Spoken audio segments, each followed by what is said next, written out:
Hello, welcome to the Ultimate Sports Network, Real Boxing Talk. My name is Larry Aquarius.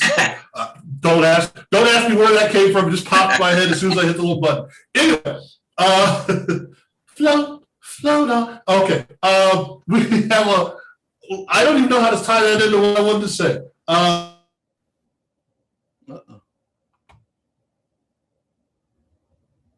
Larry Aquarius. That must be in the age of Aquarius. That's what we do to you in the morning. It freezes you. Yeah, well, when I'm stupid, it tells me to stop. That's what it is. The exhibition, as it were, of Floyd Mayweather Jr. and Aaron Paul or Justin Paul or Paul Timberlake or whoever, I don't know, whoever was out there he was fighting against, acquitted himself well, as people say, but it was how good was it, what was it, all that kind of stuff. So, Charles, since you were advocating that you were going to watch it, what did you think? Well, I made a huge mistake. No, I didn't. I watched it because I wanted to see it. But, right. I mean, I watched it because it proved to me something I've been telling a lot of people that continue to insist that this is boxing. It's not boxing. It's entertainment. This is an exhibition for a reason. And I'm not mad if you can get the money grab and fool people and steal their money and they're that gullible. I mean, we can only tell you so much, but that's what you want to do. As long as I'm not paying for it, I'm good. But if you want to be gullible and you want to act like this is the old Floyd Money Mayweather and whoever else and the old Mike Tyson, have at it. But it's not. It's entertainment. It's exhibition. And what's the weird is I've been watching a lot of stuff. I mean, Floyd really wasn't even throwing punches at this guy. He threw a couple. Guy kind of bounced around. He's so big, he leaned on Floyd, and he might hit Floyd a couple times. And they gave you a show. And I think that's what they wanted to do. But there's the one point where they're saying now, and it's hard to fight it or say it's not real. People doctor stuff up, but Floyd throws a couple punches on the inside, and it all appears like it hurts Paul. And he's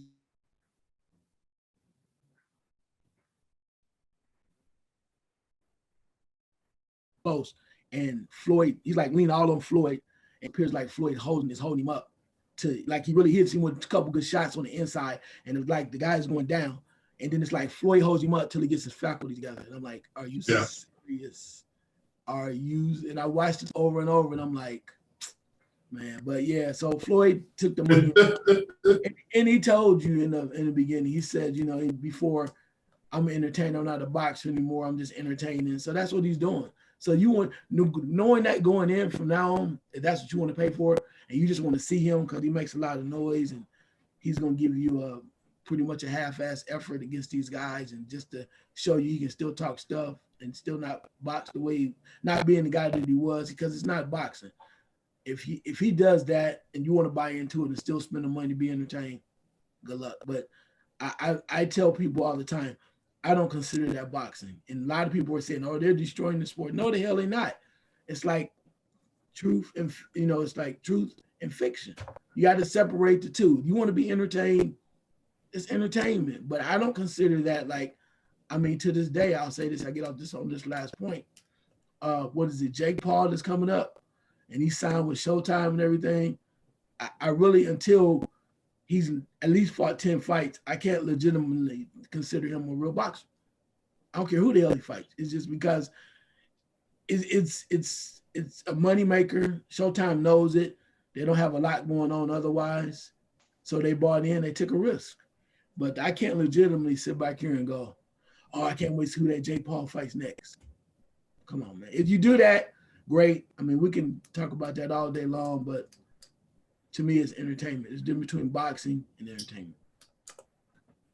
Well, okay, and I've been thinking about this for the last few weeks, and I look at it as a couple different ways. Remember when the only football you used to see was college football, and professional football was a gimmick and a travesty to some people? What was the movie that George Clooney was in, Leatherheads, if I'm not mistaken? That oh, you don't want to see that. They're not professionals. No. Or even baseball. Baseball used to be played between clubs, between cities, or between different factories or different plants. And then when people started getting paid for it, it's like, oh no, we don't want that. Or you can go back to gladiator days, where the gladiator match is fixed sometimes. Or do we want to see someone bleed and die or whatever? Where it's entertainment. So I'm not saying that boxing is morphing from boxing to entertainment, but we have to understand that there's a segment of the population that wants to be entertained in the manner in which they want to be entertained. John's wearing a Chicago Black Sox shirt, and let's face it, we went from baseball players at that time being, professional baseball players, but they got what they got and they're happy with it until they realized, hey, wait a second, this owner's making a boatload of cash off of this, relatively speaking. We need to get some of this action too. They're coming to be entertained by us. Now, I jumped around on that, but the idea being, we can look at the AFL, NFL. The NFL was here, the AFL, I was doing some stats the other day, and passing yardage and all that went through the roof because they were more of an entertaining factor. So is this something that, again, there's room for this maybe, or is this something to look at and go, as real boxing talk? Do we even need to talk about it, John? I'm gonna say something real quick, John. I think you just got to put it in. It's almost like fantasy to me, and I say that because I don't think, when you think about boxing, you think about people taking a chance to getting hurt, right? There could be some real damage. Right. I don't see that here at all. I really don't. Even though they might come in and they might talk a lot of stuff and there might be a lucky shot, the chances of people really getting hurt, I don't see it. I mean, even with the whole point of Jake Paul over of Nate Robinson, it came down to the aspect he just didn't know really what he was doing, and it showed. But it's almost like fiction to me. It's almost like, as you mentioned, fantasy. It's almost like wrestling. So I think when you talk about it, instead of even including in boxing, we strictly say entertainment. Okay, John. I know we were. Go ahead. I was gonna say it's like celebrity boxing. I mean, that's kind of how they had that on television years ago, and it was, you'd look at it and go, ugh. Now, but you knew what you were getting. It wasn't like you were going to go, I didn't expect that. But see, that's the problem, I think, is that some people, they go into it thinking, because of the way it's presented, that it's really going to be something. And there's always intrigue in sports. But, right, I mean, Charles hit it. I mean, I was thinking the same thing. I thought, because I saw highlights of it, I thought, I don't even think Floyd Mayweather is really trying to even hurt this guy. I think that this is really, and it's like, well, duh. This is an exhibition.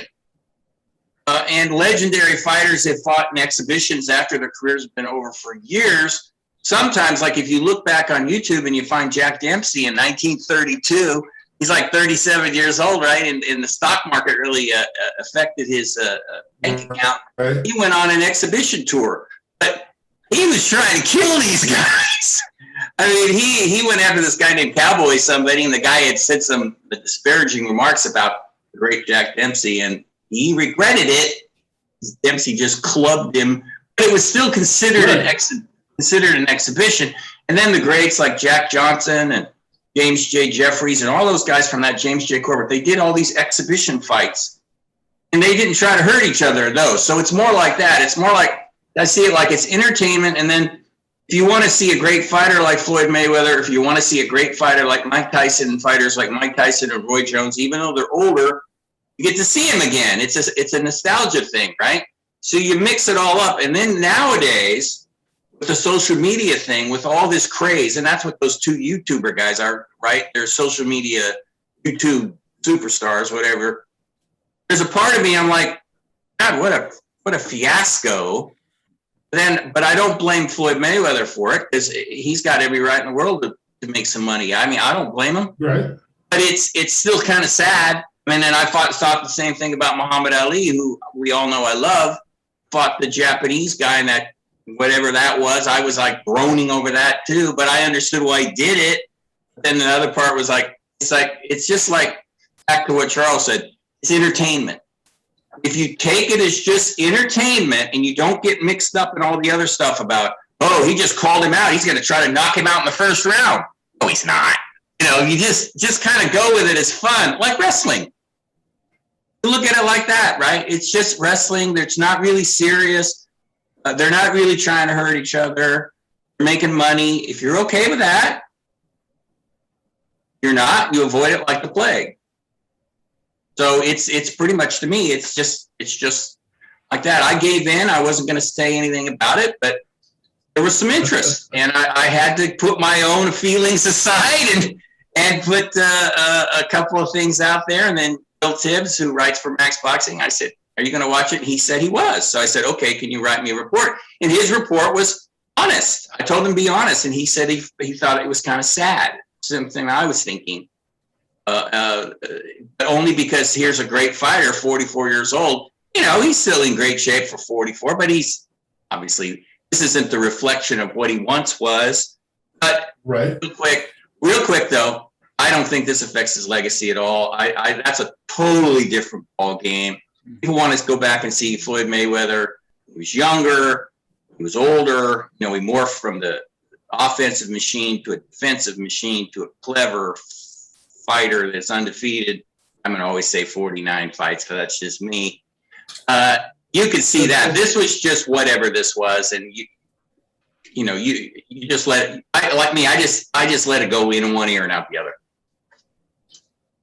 Well, I'm looking at it, and it popped into my head, and here's how the ridiculous scenario popped in my head. This is Rocky versus Thunderlips or Hulk Hogan. It's an exhibition inside a movie. You know, that's how ridiculous I'm looking at this as. We propped up the character of Rocky to think that he was real. We had to make an exhibition inside the movie to show the ridiculousness of that, and actually, it was us thinking that Rocky was real. It was that Rocky 3, if I'm not mistaken? So yeah, it's of course, you know, Apollo Creed getting beat by Ivan Drago was an exhibition. So there, and I'm thinking of, you know, Lyle Alzado and Too Tall Jones and all kinds of people. Alzado and Ali and Alzado, right? Yeah, right. So you're thinking, okay, there's some, I'm gonna call it merit. If the person that's the exit, I mean, Lyle Alzado we'd heard of, and he was a supposed tough guy. Okay, so there was some merit to the fact that maybe he's going to do something aggressive against Muhammad Ali. This person is, again, he may be a tough guy in his neighborhood, but I don't know that he's ever been, and I don't know enough about it to know, to tell you the truth. But a YouTube tough guy doesn't really show me. Get in with Kimbo Slice if that's what you want to do. You know, that's somebody you see beating up on somebody, you know. But again, it's what it is. It's what it was. As Charles said, I begrudge no one to make $1. I begrudge no one the opportunity to depart with $1, to tell you the truth. If they want to do that, they want to do that. But I'm trying to figure out how to categorize it, because that's what I do. And I'm not sure where to put it, because it is. I mean, go ahead, John. I'm just going to say real fast, Frank, there was another part of me that wanted Floyd Mayweather to just knock that sucker out in about 30 seconds. And that would be the end of it. That would be the end of the whole thing. And so I was really there's a part of me who was just hoping. And when I watched the highlights, I thought, you know what? He probably could have. He really wanted to, but it's not that way. It's just what Charles said. It was more entertainment first. Because boxing's a dangerous game. You don't want to play boxing, remember? So that's all in there. So that's all I wanted to say. Was that it would have been nice if it was over. We're sitting here going, wow, that was fast. I would have liked it. That was a waste of my $59. People were Okay, so like Charles, anything. let me ask you this, because Charles, we never really talked about this, but so I don't know where you stand on it, which is weird since I've known you since, you know, when Dirt was first made. But what do you feel about professional wrestling? We've never had this conversation. I don't think we've ever sat down and watched a wrestling match or talked about, you know, the WWF before it's the WWE. And I know we've talked about, you know, Bobo Brazil and all of that, when we still were under the impression, because that's what they were giving us, that was still, you know, the outcome wasn't in jeopardy. But once we learned that it was scripted and they came out and told us it was scripted, did you feel differently about wrestling, about professional wrestling? Not really. I mean, let me just say this, not really. Let me go on the record to say I used to love professional wrestling or wrestling because my grandfather introduced me to me when I was like 4 years old. I'm not kidding. I was 4 or 5. My grandfather took me to my first live match. I saw Bobo Brazil versus a guy by the name of Wild Bull Curry in these fairgrounds, and they were fighting, and they were like in the stands, and they had just like the track, and they had a ring inside of the track, right, with tractor pulls and all that stuff. They were fighting in the ring, and apparently Wild Bull Curry was fighting, and he's beating up this kid. Come to find out that it was his son. They had the script, Flying Fred Curry. Here comes Bobo Brazil, comes out and jumps into it, takes him. There's a car there. He bangs his head against on the trunk of the car, and everybody goes nuts. So they give you like real quick something. And then from there, I remember, because it was a long walk, we proceeded to go up this hill on this fairground, and there was a building up there called the Coliseum. And inside the Coliseum, there was another ring. So you got in there and you saw that too. They had this dude called him the Little Igor back in the day. And then the Sheik with the fire, the real Sheik came out. He was there too. So that was my first live experience with my grandfather who loved wrestling, because he always, you try like he doing stuff. But yeah, so I loved it from there. And I knew it was fake. I mean, I knew it. It wasn't like I was surprised, like, oh, this is real. But let me just say this. And I always knew it was different between that and boxing. But I tell you when it changed for me. I always saw it as what it was. It was entertainment. But I enjoyed watching these men and women because back in the day, they went all out to entertain you. Okay? Right. So they wanted to show you the blood. So they cut near foreheads with razor blades. Right. So you see all the blood and the fire with the Sheik, Bobo Brazil, Pamphil Furpo with the El Garfio, all that. I mean, the Stomper, dude, the Kangaroos. I could go on and on. I was a wrestling nut, even to the point of the Road Warriors. But then it got to a point where it changed. Even Ric Flair, I was all with it. Then it changed. I don't know if it was WWE, WWE, or whatever they call it. It changed where it became so scripted, it became fantasy. It was more or less about the prince and the villain and all that stuff.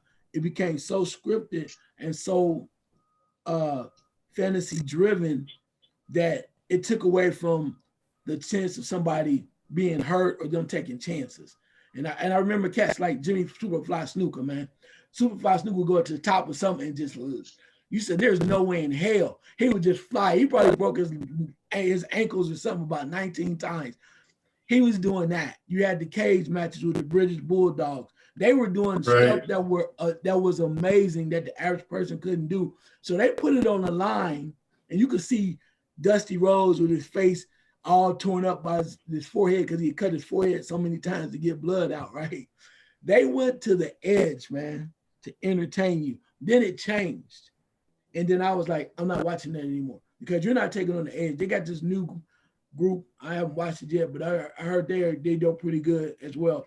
But with that changing, it changed my perspective. But I never, ever confused wrestling, as my grandfather would say, and the characters, Ernie the Cat Lad, just the way they talk. They give you Ernie Lad. Just guys like I was into this, man. I love great. I can right now go watch some old wrestling. Big Money Man Hank James, Tony Atlas, Coco Beware, all of that. I saw Hulk Hogan in person, bro. I went to go see him because I had to see this dude. But that and Mr. Wrestling #2, all that stuff, they went to the edge to entertain you. And I was okay with that. I knew it was fake, but I just liked the way they strut, the way they carried themselves. And they said, we're going to do what we got to do to entertain. Ric Flair became a phenomenon because he could talk. He knew the women were looking at him, and the dude was cool as hell. Who didn't want to be one Ric Flair? He was cool. Yeah, he was cool. And the Four Horsemen, man. And they started with the small station with TNT, TBS, all that stuff, the super. Right. But the whole premise of it is they went to the edge to entertain you. And that's when I was like, I'm loving this. I got to watch this every week just to see how crazy they're going to get. But I never confused it with boxing, professional boxing, because boxing was something where you could get hurt. You get in the ring. There were some other things that was separate. And right now, from my point of view, I'm almost seeing that's how I separate this entertainment to real boxing. And I don't think other people see it that way. But no, man, I'm trying to tell you, bro, wrestling, man, we every, and I think my grandfather spoiled me. Because you think 4 or 5 years old, right. The first thing you see is Bobo Brazil, especially African-American wrestling back then, man, dude, yeah, I was hook, line, to sinker. You couldn't tell me nothing about wrestling. I never said it was real, but I was definitely a fan. Sorry, I know it's a long soliloquy, but well, it's funny because I didn't even know that my hometown had an armory until the wrestling tour came. Like, oh, that's what that building is. That's the armory. Oh yeah, Macho Man Randy Savage. You know, but that was really there's an armory right there. Oh, and Sunday, here they come. But okay, the reason I asked that question because I knew you had a background with that. Is there space for fake boxing? Is there a reason for fake boxing, or is this just a passing fad? And then, I mean, like you said, I don't know that I need to see Mike Tyson, but I sure don't think I'll ever get enough of Mike Tyson unless they've got to wheel him out there, you know, and they show the YouTube things where he's training and like, that looks like old Mike Tyson or young Mike Tyson. Yeah, we never grew out of wanting to see young Mike Tyson. Now, if they start bringing back the Klitschko's and, you know, this thing, and I don't know if we need all that, you know, but if these people are in relatively decent shape for 40, 50, 60 years old, and they're fighting each other, it's like watching a good old movie and you go, wait a second, is that Jimmy Stewart? He doesn't look like Jimmy Stewart anymore. You know, do we need him in that? You know, or Glenn Ford being Superman's father. Glenn Ford used to be able to, you know, ride a horse and get women. What is he doing? He looks like he has a heart attack. Glenn Ford can't have a heart attack, you know. And I'm going back 40 years for that, which is how bad it is. But seeing Kevin Costner being old now, you're like, I don't want to see Kevin Costner. He's the guy from Field of Dreams. He can't, you know. So is it something that we can accept this on this side and then we can still have our own boxing, John? Or is it, don't give me one, I just want this one? I'll answer that, but I didn't hear Charles mention my favorite wrestler when I was a young guy. Man, Rocky Soul Man Johnson was my favorite wrestler. And I used to crack up. I was about 10 when I first saw him. And his signature move, you guys remember, was the Boston Crab. You remember that? Boston Crab, yeah. My friends and I are like, let's try that on each other. You know, we do the Boston Crab on each other. And we go, that didn't really hurt. Yeah, you know, he would do it. Right, yeah. He'd do it. These guys would be going, you know, and so we knew it. Yeah, right. We knew it was fake, but and I was lucky. And I got to throw a quick story in there, Frank. I was lucky enough. My basketball team, 1974. We went to where we played. They actually had a professional wrestling matches at the auditorium where we played our high school games. And that night, Pat Patterson, Ray Stevens, Pepper Martin, the guy who got a cast iron stomach where people would run their head into his stomach and they get knocked out. And surprise! What was that guy? One guy that died a few months later. But the shocker was it was a special guest and nobody knew who it was. And how they got him in the arena, I don't know. But I discovered it purely by accident. I went to go to the bathroom. I looked to my right and there's a giant standing over there, Andre the Giant. Oh, jeez! And I'm like, I mean, this guy was huge, you know. And we were laughing. The whole basketball team was laughing because it was obvious it was fake. When you see it live, you can see all the little tricks, right. You know. Yeah. Instead of hitting you here, they hit you you know, and so but it was entertaining. Right. Now, back to your question. Right. Back to your question. I hope not. See, I'm hoping this is a passing fad, that it just eventually just fades out. You know, Holyfield's going to be fighting. You know that, right? Holyfield is fighting, and right. So Holyfield's fighting Kevin McBride, who beat up, I don't care, I'm done with this Tyson, right? Where Tyson says, right. I'm done, blah, blah, blah. He's fighting him. So, yeah, I'm hoping that, like anything, that it's going to be saturated and people are going to go, oh, I'm just so done with this. Because that's what I'm hoping for. It gets old really quickly. Not in the next few months, but hopefully by next year, whatever, or by the end of next year, we'll all be like, oh God, aren't you glad? But then some will occasionally pop up because they're going to make money no matter what. That's what we have to be reminded of. And when you leave it alone for a while, it probably will come back with more money. But right now they're saturating it, which I'm happy about. So good, make everybody get tired of it. But it's just the way of the world, you know. It's entertainment. You take it for that. And then, like I said, the other thing is you get to see Evander Holyfield at, I don't know how old he is, 55, 56, is still in great shape. You want to see him at that age, you get your chance. Well, I think along the lines of what you're saying is we're going to run out of guys. You know, there are only so many guys that are in their 40s, 50s, 60s that are going to be able to get in good enough shape to go in the ring for 3 rounds.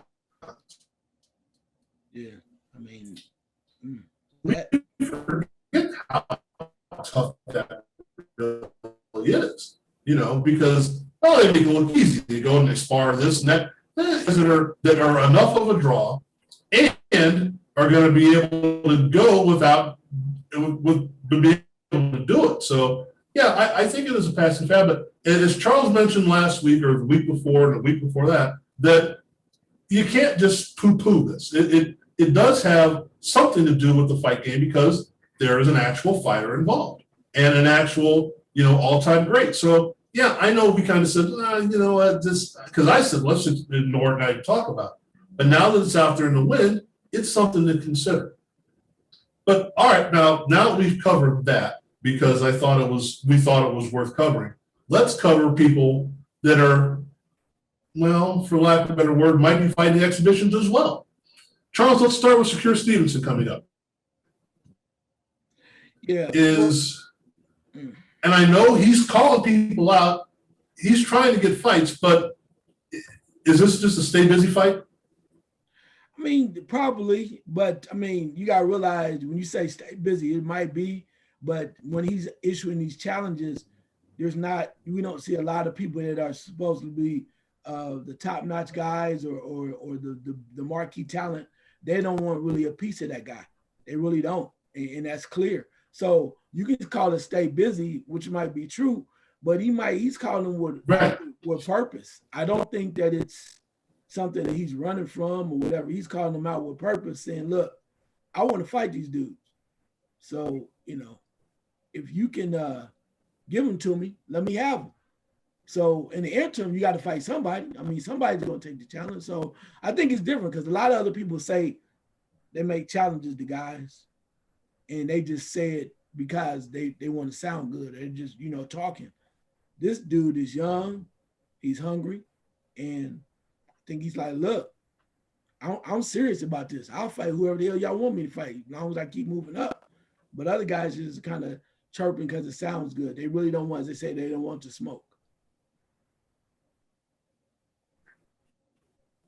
Well, John, I'm looking at it as, and correct me if I'm wrong, this is, even though he has old school quality or young school, new school qualities, this is an old school kind of guy, right? Look, I'm a fighter. I want to fight. If you can't provide me with a big fight, I'm going to fight somebody. This is my time to fight. So whether it be, somebody from the street or one of the champions, I'm fighting now. And then you promoters, you figure out what happens down the road, but give me somebody to fight. So is that what we want to see? Or are we so enamored with pay-per-view, the population in general, pay-per-view super fights that a guy wanting to fight ends up looking like a bad thing? Oh, it's all good. It's just again, it's just the way they match it up. See, I look at Shakur Stevenson and I say this: have you ever heard anybody call him out? No. No. No. Why don't they call him out? Because they know.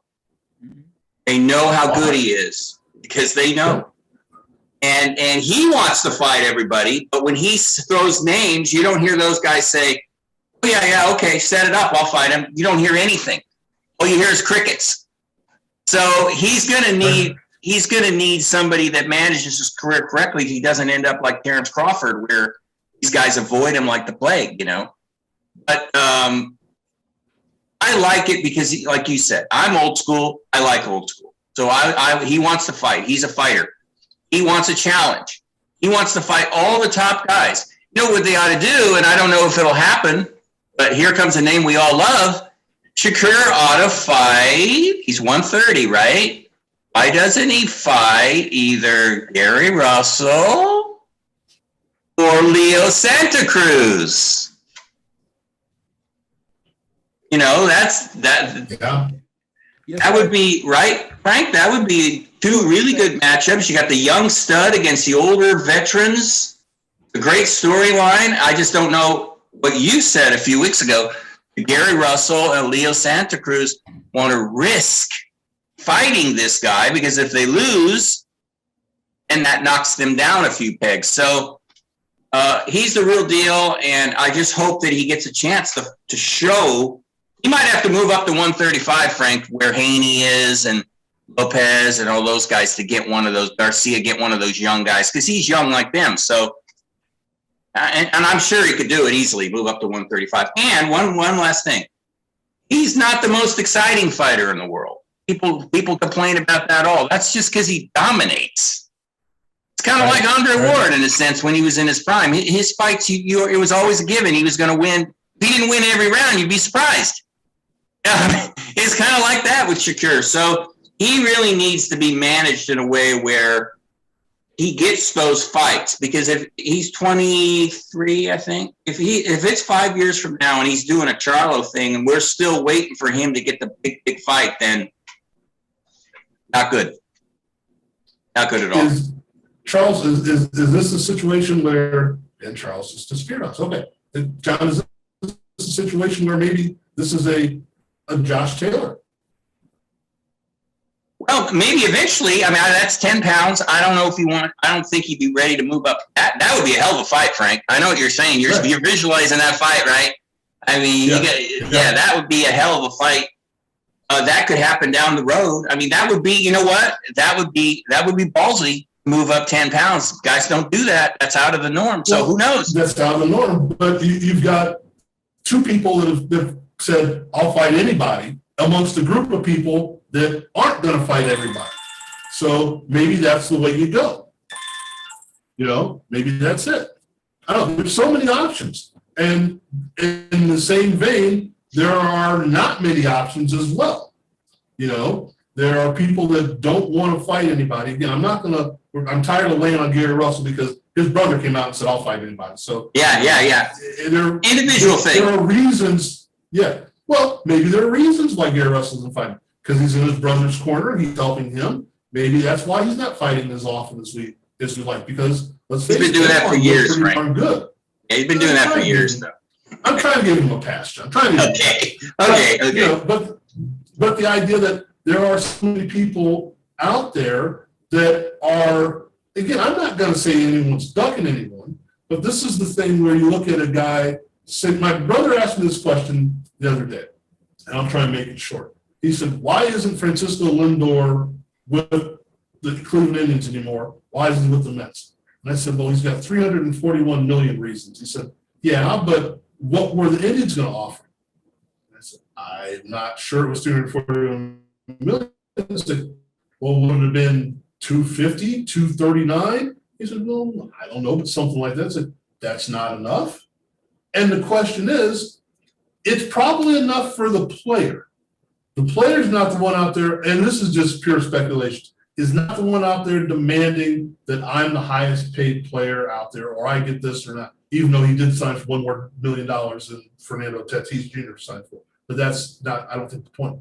The problem is, or the way that it goes, it's not the player, it's the agent.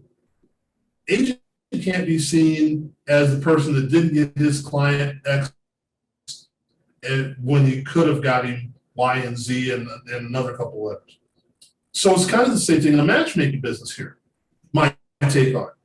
If I can make a match where my guy makes the most money and has the smoothest path to success, then I'm going to get more people to sign with me. I don't want to be the agent that just says, let's make this fight and go on, or the matchmaker. Is that safe to assume, or am I reaching a little bit there? No, I think you're onto something. I mean, the prime example is the guy we talk about all the time is Eddie Hearn and with Anthony Joshua. I think he wants him to fight the softer touches. He even admitted it. He's not happy about mandatory being Usyk, and it looks like they're going to fight in September. Joshua and Usyk, I'm talking about. And Eddie said that it's a risky fight. He's not thrilled about it because he knows what's down the road. And so I think, yes, that sometimes it's preservation over performance in a sense, where you're worried that something could happen to your gold mine. It could get toppled and you're in deep trouble. You got to rebuild it like they did with Joshua. So yeah, and you're right. I mean, I'm going changing sports. I mean, I'm a big Cubs fan, as you know, and I really like Chris Bryant, and the Cubs are in this whole thing where they've got these star players, and his agent is Steve Boros, who's about the most disliked guy in the business, right? Right. And right. Bryant is having an MVP year, which I'm thrilled about. My Cubs are doing well, which I'm surprised and thrilled about. But I'm thinking, well, he's gonna ask for so much damn money that they're gonna just let Bryant go. And I'm like, why does this have to happen? Especially when you're a Cub fan, you've been suffering for all these years, and they're gonna break up my team. But then it's gonna turn out to be the agent. See, there's a point to what I'm saying. The agent is gonna ask for so much, the team's gonna go. You know, and that's where I think a lot of the problems happen in sports too. Frank's another discussion, but you know, Chris Bryant's making almost $20 million a year right now.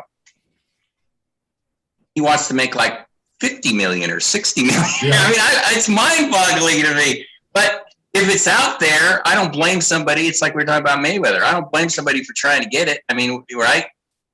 But yeah, you know, you're right. You hit on a strong point.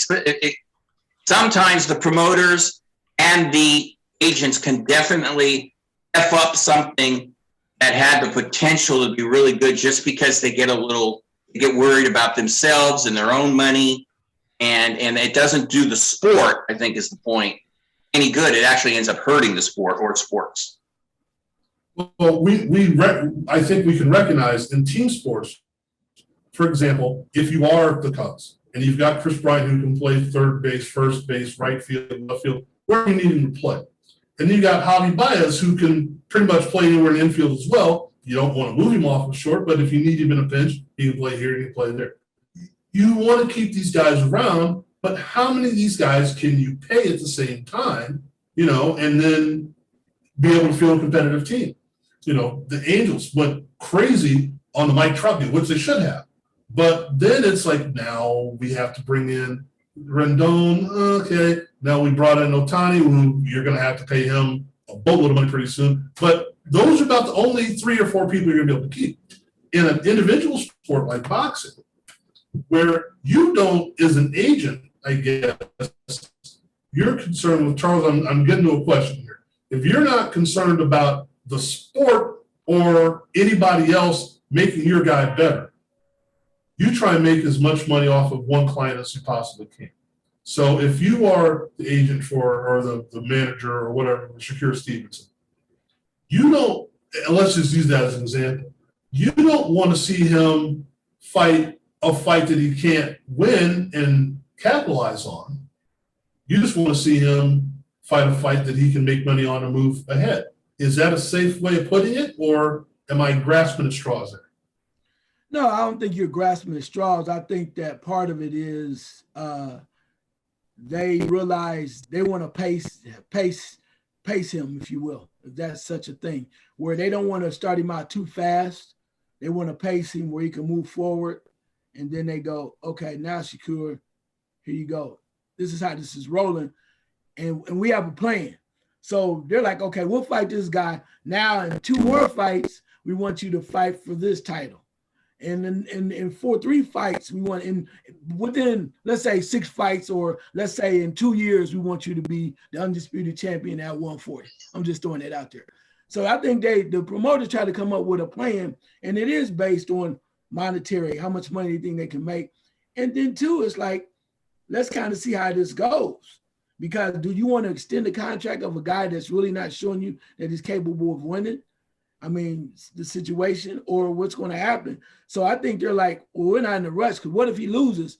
Then all of our investments in him go down the tube. So I think I agree with you. I think it's more of a strategy.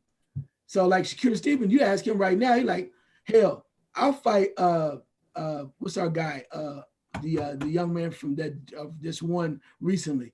He would fight Tank. Yeah, huh? Tank, yeah. Yeah, he would fight Tank. He would fight whoever. Haney. Yeah. He would fight Haney like tomorrow.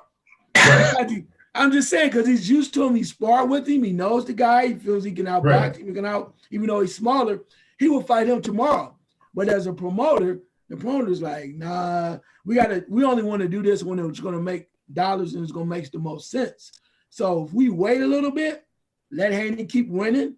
You start slowly but surely. You take over 135, destroy that.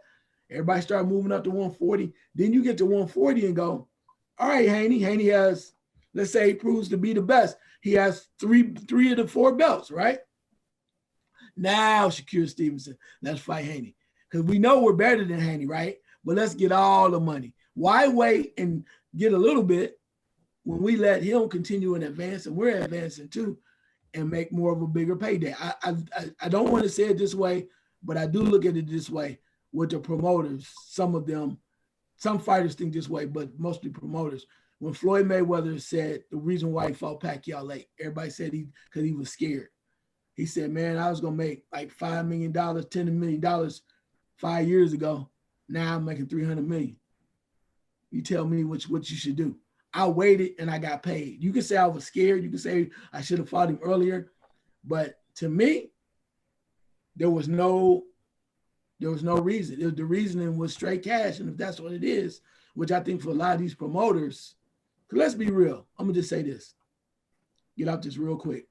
For all that we think that these promoters really care about these fighters and that's their guy and all that other stuff, it can switch like this. How many times did you watch Don King promote a fight, say this was his guy, and then his guy gets beat and he right in the ring going in the corner. With the next dude, right? So no, man. Yeah, right. Well, to paraphrase the old saying, it don't make sense unless it makes dollars. So I understand that. I get it, but it gets to the point where it's overdone. So, okay, John, you're chomping the bit there. Go ahead. I don't even ask the question. I'm just going to say the only issue I have with that, I totally understand it. I totally see it. But because I'm more of a purist, it can end up hurting the sport a little, because the point with, say, Floyd and Manny Pacquiao, I think both of them were a little past it when they fought. I mean, it could have been a better fight, even though I'm going to go to my grave saying Floyd would have won no matter when. They could have fought when they were 5 or 6 or 7, and Floyd would have still beat him. He just, if you could beat him, he's better. Right. But I think the fight would have been better. Think of Muhammad Ali and Joe Frazier. Think if they hadn't fought in 1971. They had waited and waited and waited until 1976. That Muhammad Ali and that Joe Frazier weren't even close to what they were in 1971. You know what I'm saying? So there's a danger when you wait, right? Hearns and Leonard won. You got to be careful. I get it. I think I'm almost done here, Frank. It's right I think it's somewhere in the middle. You don't want to wait too long because you want to make the maximum money. I get that. Mm-hmm. You got to make sure your timing is like Crawford and Spence. We're thinking that ship has sailed pretty much, even though really it hasn't, but kind of has. So it's kind of a balancing act on when you want to do this. But bringing up Ali and Frazier, that's a totally different time. Nowadays, there's a lot more marinating. That's that word. Right. Gets thrown in there, and I think they blow it sometimes. Look at Joshua and Fury. They better get in the ring. How long have we been talking about it? Can I throw one thing in there real Frank, real quick? Yeah, go ahead. Let me just say this, John, I agree with you 100%. And I think it's changed dramatically because when we were coming up and we were like, even back in the 70s, I mean, it was nothing for Ali to fight Frazier. Then he turned around and he fight Norton and then he fight Jimmy Young. And you're like, well, damn, who is that over there? He's fighting. He fight Ron Lyle. These were legitimate fights, right? Wasn't about the money. It's what it was. We're going to fight this guy. Now, these promoters, not so much the boxers, are fighting, there's arrowing on the side of caution because they don't want to lose out on something. You know, it was nothing for a guy to lose the fight. How many times, let's be real, that some people think that Norton beat Ali 2 or 3 times they fought. Yes. Because with the broken jaw and other things of that nature, they thought, well, hell, did he really win that fight? So with that being said, but to those guys, Ali loses to Frazier. Okay, I'm going to lick my wounds, come back, and I'm fighting again. Now Frazier loses to Foreman. Ali comes back, beats the big bad bully, the big bad wolf, and Foreman, then fights Frazier again. So they had to me, older fighters, old school as we are, they had no fear of what the results were if I lost. Now, today, especially with the promoters and these managers, it's about those dollars. Well, you don't want to do that because if you lose, you may not get another shot. And I think the Fury, Joshua, the whole Wilder crap that's going on right now is clear evidence of that. Everybody's trying to figure out, well, Joshua, better not fight him. Because if I lose, I already lost one time, I may not get that shot because now they think nobody's looking at me anymore as a worthy opponent. So I think it's just difference between eras, decades, whatever you want to call it. The mindset has totally changed, which really hurts the sport. I agree with you, John, 100%.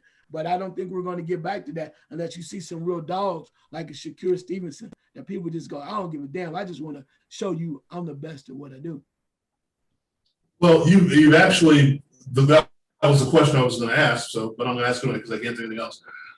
John, looking at it, think of someone right now that's fought in the last 10 to 15 years.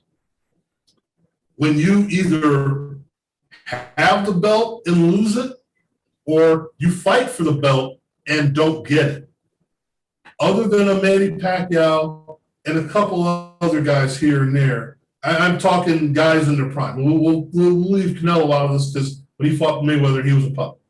How often, unless they want to pair this trilogy together, how often is like, you were there, now you're gone? I mean, is it pretty much 85% of the time you fought for the strap, you didn't get it, maybe it was too soon, maybe it's too late, whatever. You don't get any decent fights after that, after all. I mean, what do we hear of Donald Curry after he's like, you're done?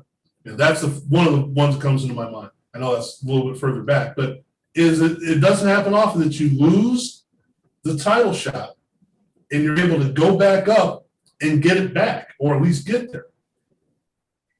It's true. I mean, when we think about the great trilogies or whatever, like Marco Antonio Barrera and Eric Morales, we're talking about 2 champions. So one loses, you know they're going to fight again. It's not like he's going to get kicked to the side of the street. He's going to have a rematch because it was so damn good. Rarely do you see a guy get beat and then maybe lose 2 more fights and then work his way back up. And I know it's happened. I'm not thinking of it now because it doesn't happen nowadays. This is correlating with what Charles said. Losing a fight now is the end of the world to a lot of these promoters and everything. Where, look at Canelo. He lost to Floyd Mayweather.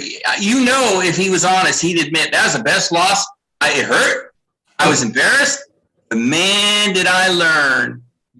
See, to me, that's an example of what boxing was supposed to be. Even the great Joe Louis, when we were talking about him, he learned. He went back to training camp after he got clipped with all those right hands. He had to figure out how to avoid those right hands. Right. But he's one that came back from such a crushing defeat and worked his way back up. But he was, of course, very popular.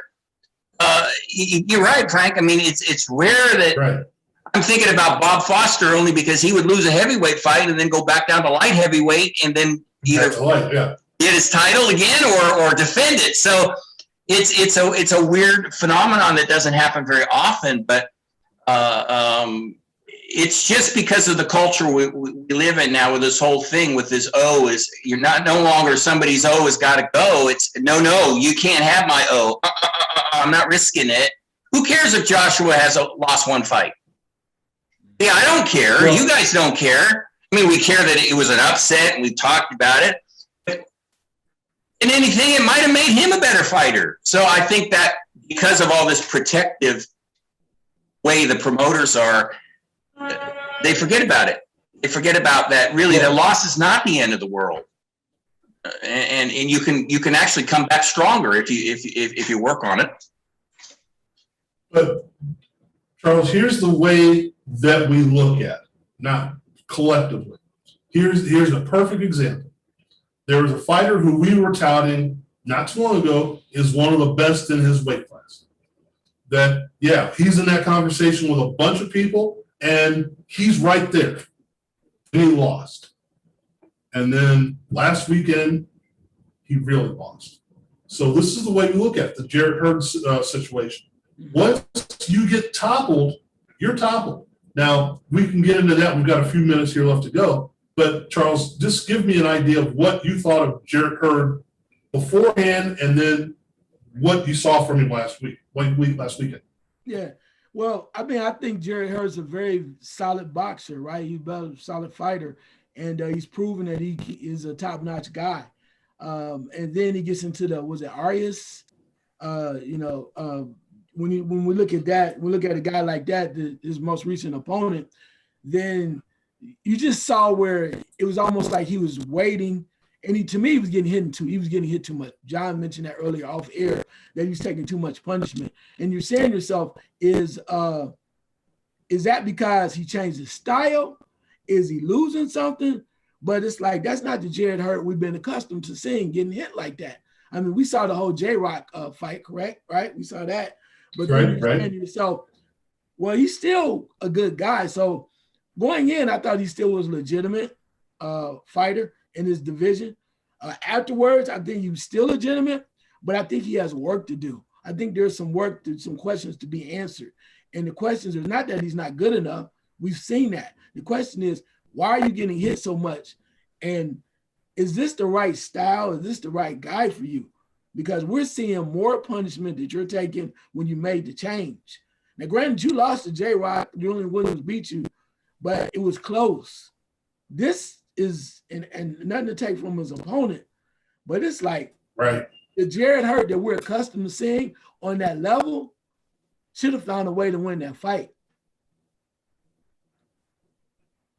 Well, and to bring that point home, John, we saw Nonito Donaire come off of, losing to the monster, and then he comes back and gets back to a title. So it is possible if you get another shot. But I think what we see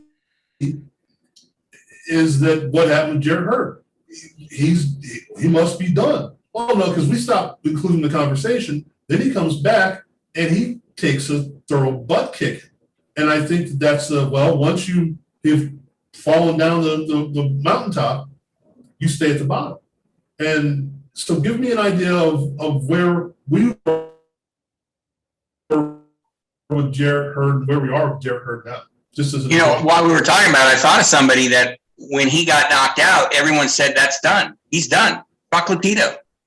He got brutally knocked out. Brutally knocked out. I was one of them. I went, that's got that. No. He's past it. And he comes back and wins the title. Right? I mean, which Charles and I, you too, Frank, we loved it. I mean, it was phenomenal. And in his last fight, he could have got the decision there. I mean, it wasn't a terrible decision, but I thought he won that fight. So somehow he still has something left, which is really phenomenal. Now, Jarrett Hurd, let me tell you, the fight before this, he boxed and he got booed. Right. He won, and he even dodged some punches. Now, you got to remember about Jarrett Hurd. He's always been, his offense is his best defense. He's rugged as all hell. You saw that. I mean, the guy's got a cast iron chin, all those cliches. He's been hit. This was chronic. That's what bothered me. I mean, I was like, this seemed like, and I hate to be this critical, but we have to be like defense 101. I mean, it's like, come on, Jared, you could duck sometimes. like I used to scream at the Rocky movies as a joke. You know, Rocky, you could duck. It's not against the rules. Yeah. You're gonna make it so damn dramatic. You just stand there and keep getting hit. Come on, man. This is a real human being getting hit on it, and he got hit with some hellacious shots. He's fortunate that Arias is not a big hitter, but I think what's going on with him is he's caught between two styles. I think he doesn't know exactly what he wants to do anymore. When he was the champion, he was a rugged Jared Hurd. He'd lose the early rounds, and then he'd just wear guys down and stop them. And then he lost his title, he got knocked down, and he thought, you know what? I'm taking too much punishment here. I need to figure out how to play defense a little bit. He goes into this new trainer, gets a different training regimen, works on his defense, fights again, boxes, and they're all going, everyone, the announcers, wow, he's actually boxing. And he didn't look bad, but the crowd hated it. So then think of yourself, you're Jared Hurd, right? Here I am trying to change this, and that crowd, for the first time in my whole life, they're booing me. Mm-hmm. Right. So he comes into this fight with Arias. He said after, well, I couldn't box him because he was right on me. And I went, oh, come on, that's kind of weak. You know, you could use a little footwork, you could do, but he didn't. He just brawled. He just wanted to brawl. And what flashed into my mind, because again, we're old school, is I was thinking Matthew Saad Muhammad. I loved Matthew Saad Muhammad. Yeah. Mm-hmm. But you knew he wasn't going to last too long. And then when he ran into White Muhammad Qawi, that was it. And that's what's going to happen to Jared Hurd. If he keeps doing this, he's going to run into a buzzsaw, get knocked out brutally or stop brutally, and then he's just going to. So he really needs to do a lot of thinking about where he goes from here. You know, if you want to be a boxer puncher, fine. If you didn't like the fact the crowd was booing him, fine. But you can't just stand there and keep getting hit with those right hands. Not only your future life, but your career. I mean, he's only 28. He's going to be done soon if he keeps getting hit like that. And I don't like it because he's a great guy and he's very dedicated to his career, but he's got to do some soul searching, I think, and hopefully have somebody who's on enough to tell him, look, Jared, that's not working. It's not working. We're going to figure something out here. Well, see, this is where we are. This is what we're talking about. You get to the point where if you're a fighter, you know, and I guess in all athletics it works the same way. You can only get to the top. You can't get past the top. So the only place you can go from the top is either stay there or move down. Now you can move down and move back up, but rarely does it happen. You know, we see it in individual sports all the time. Charles, I'll throw one at you. When's the last time you heard of Mark Roth? You know, he's like, I was one of the best bowlers out there. Now I'm not. You know, when's the last time you heard of this or that? You know, with the exception of the big three in tennis right now, that seems to stay at the top for forever. You know, you get there. Once you fall off the peak, you start to move back down. It's hard to get back up. Do you have the motivation? Do you have the desire? Do you have the skill? Have they surpassed you? You've gotten older and other people have gotten younger. There's so many things. Yeah, we say Jared Hurd's only 28. Yeah, but he's not only 24 now. Right. And to the point of what Charles said about what we said about Mayweather Pacquiao, and did we get it too late? Here's my question on that. If we've never seen it and there's no benchmark for what we've seen, now like Triple G and Canelo, we saw the first fight when they were at this age. Now we've seen it incrementally. Or the first, you know, Frazier Ali, then we saw this. And John, you mentioned if we didn't see it at 70-something and we saw it at 80-something, it would have been different. If we didn't know, we wouldn't know because they both aged. So that's the thing I'm thinking with Spence Crawford. When we finally get it, we're going to be happy we got it. When we finally got Pacquiao Mayweather, we were finally happy we got it. Now, would it have been a better fight earlier?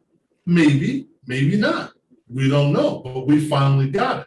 So there is that on the side of the managers and the matchmakers of, as Charles said, if it makes X number of million here and 10 times that then later, why not do that? I understand that part of it. That makes dollars and cents from their perspective. But it's still not what the people want. And who is the obligation to, Charles? Is it to the boxers in the bank account? Or is it to the people that are paying the money to watch the fights? I'm gonna say this. Normally, you would think that it's the fans, but let's be real, bro. This is about them making their money. So, because they know that even though you want this fight, like we wanted Pacquiao Mayweather Right. year before, it's like you gonna watch it anyway, right? You might have Right. commentary, you might be pissed off, you might talk about it, but that's what they want you to do. Most of them now, everybody's following what Floyd was doing. Everybody wants to have their own network, their own whatever, their own production company.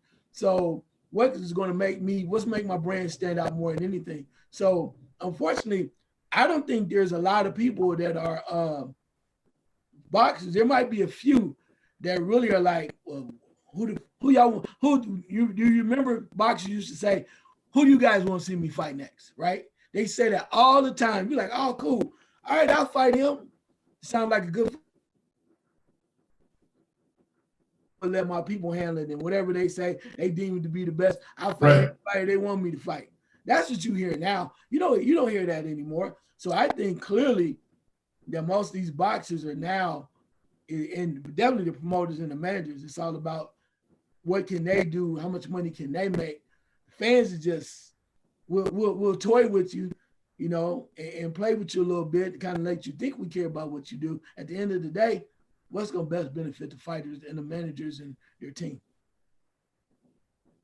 Well, John, there was a thing that happened, and I don't think Charles was with us that day, but a buddy of mine went to the state fair in Ohio, and it was during the amateur boxing, and it was the youth boxers, and these little kids run around to each other.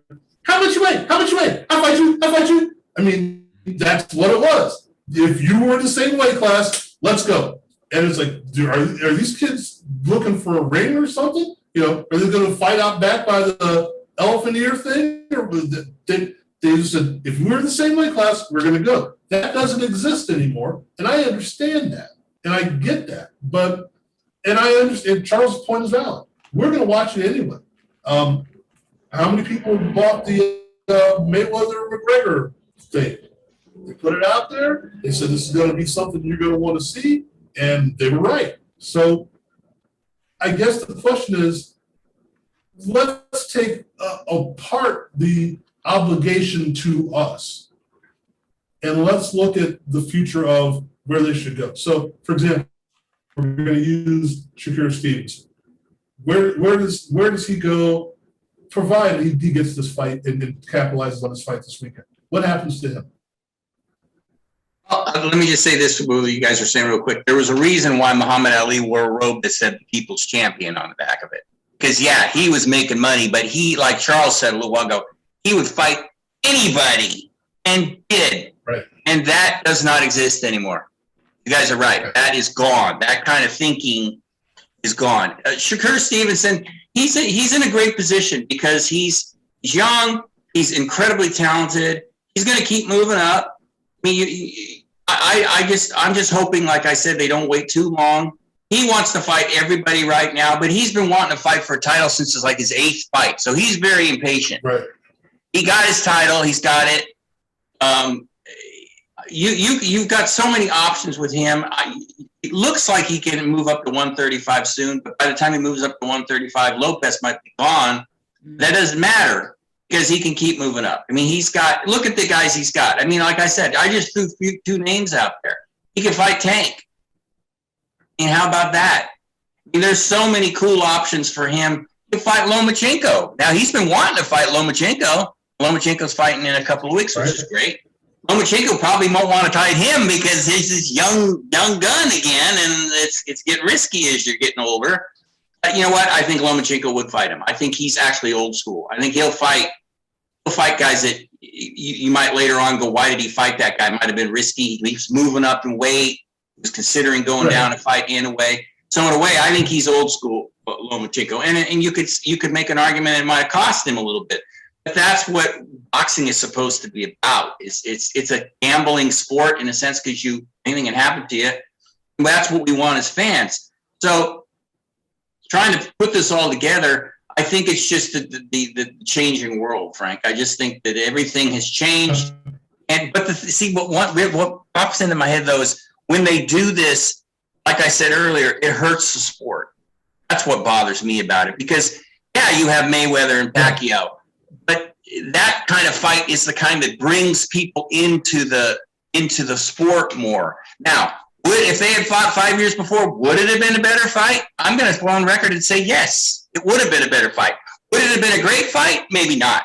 I think it would have been a better fight and would have had a better chance of being a better fight, where so many people were moaning and groaning afterwards. And that's where you end up hurting the sport. Because the fights that we talk about and we remember were the big epics, Hearns and Leonard, like I said, Hagler and Hearns, Ali and Frazier. You don't talk about Manny and Floyd. It's not there because the fight was. And then there's all kinds of excuses thrown out afterwards, which even made it worse. That's another show. But I think that the promoters is okay. I think Charles is right. I'm done here in a second. They don't think about that. All they think about is, and that's cynical, but don't come to us and say our sport is in trouble. It's in trouble because of you guys, the promoters. You guys are the ones, you are the greedy bastards that are hurting the sport. So don't go moaning and groaning you can't get more fans. Well, then make an attempt to get them instead of just living in your little bubble. So there's a lot of blame to go around here.